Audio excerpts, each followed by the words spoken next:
Why is it so hard to eat just enough, feel satisfied, and then stop? I'm a licensed clinical social worker with a passion to help women eat, move, and live a life of mental and physical wellness. It's reasonable to say that most of us have eaten past the point of being uncomfortably full at some point of our lives. It could have happened while you were on vacation, during a party, or over the holidays. It is always the family Christmas celebration for me. During those times we overeat, we realize that it has occurred, then return to our normal eating habits and get on with our lives. But what if you found yourself overeating on Monday after dinner, Tuesday after lunch, and by the end of the week you realize that you've been overeating every day? Once you understand the kind of overeater you are, the logic of overeating, and 4 daily practices that have helped me finally triumph against overeating most of the times, because after all, I am human, and well, there is the Christmas peach cobbler, you can begin to break the habit of overeating. Identifying the type of overeater you are is one of the first steps to begin to break the cycle of overeating. Do you find yourself thinking about and obsessing over food all day? You sit down, you eat, and you shovel it in your mouth so quickly that, well, you don't even really taste it. And at the end, you still want more sugary snacks, caffeine, processed foods, processed carbohydrates, junk foods. They all have chemical compositions that make us crave them. Our response, the constant thinking about them, and fast eating of them are behaviors indicative of a compulsive eater. Beliefs that you must clean your plate, or the thought of throwing away food is wasteful because it is your duty to eat everything before you, because there are kids in underdeveloped countries who are starving. I was 30-ish when I questioned, how does my eating everything on my plate fill the belly of some kid in Africa?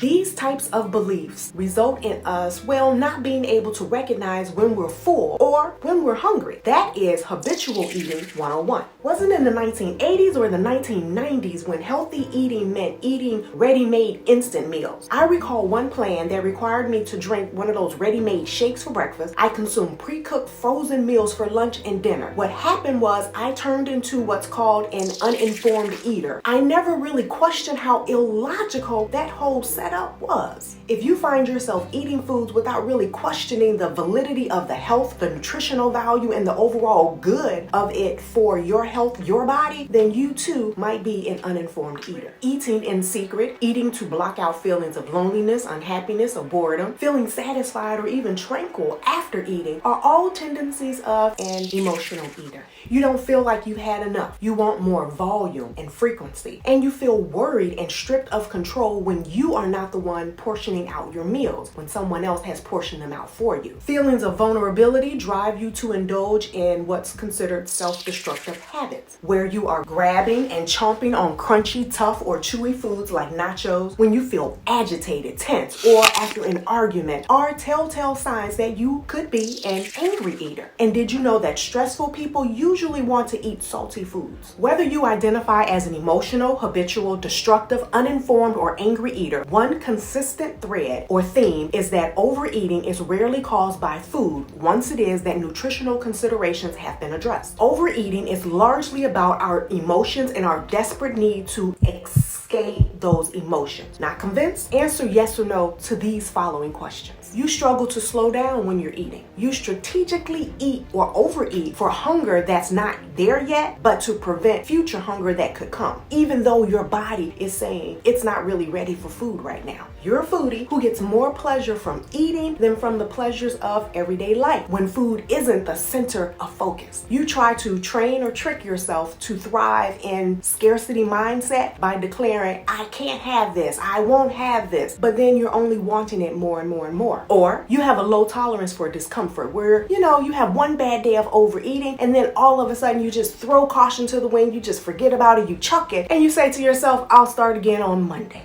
Overeating is not about body shape or body size. Seek professional guidance and support if needed. Food is an incredible gift. It gives us energy. It's a form of medicine. But when we overeat, it leads to fatigue, disconnection, weight gain, and illnesses like IBS, chronic fatigue, and food intolerances for me personally. Developing new habits around overeating is a process and it takes time. To begin to break out of the habit of overeating, here are my 4 steps. This is the ideal size of the food we should eat. Our stomachs are the size of our hands. I choose to eat food portions that fit comfortably inside the space of my hands when they are cupped together. I do not eat from bags, boxes, or packages that allow me to fool myself about what it is that I'm eating or how much that I'm eating. I make the choice to sit down and eat in a space designated for eating. At work, that's the break room, not my office or the car. At home, I'm eating in the kitchen, not on the sofa in front of the TV or wandering from room to room. This habit helps me to make mealtime its own time, where I get to focus on the experience of giving my body nourishment rather than treating my body like it's an inconvenience. Grazing on small amounts of food all day was that thing that I came to realize did not align with the values that I set for myself. Values in which I paid attention to what my body needed rather than what my thoughts told me I thought I needed. Hunger is not a thought. Hunger is a bodily sensation where there's grumbling of the stomach. The belly feels empty and light. Thoughts of hunger does not equate to true hunger and does not require food. Did you know that we have a built-in overeating reflex? If you've overeaten for a long while now, you may not notice it or understand the purpose. That is a single burp. That first burp that our body gives us is a way of communicating to us that it has had enough food to eat. It can be soft and subtle or a little bit more pronounced. When I started looking for that first burp by reducing distractions and not multitasking during my meals, I noticed that I burped long before my eyes told me that I needed or wanted to stop. Now, I can be a little hard-headed, so when I still had a good amount of food on my plate that I ate after the burp, I felt stuffed 5 minutes later, wishing I had stopped sooner. When I give heed to the warning signs of that first burp, no matter when it happens during the meal, and shutting down my internal food pusher, me, it reinforces the belief that I can trust myself around food, that I am not powerless in the presence of food, and finishing all the food will not gain me brownie points, nor will it fill the belly of that kid in Africa. Which of the 4 action steps will you implement today? Let me know in the comments below. Eat well, stay active.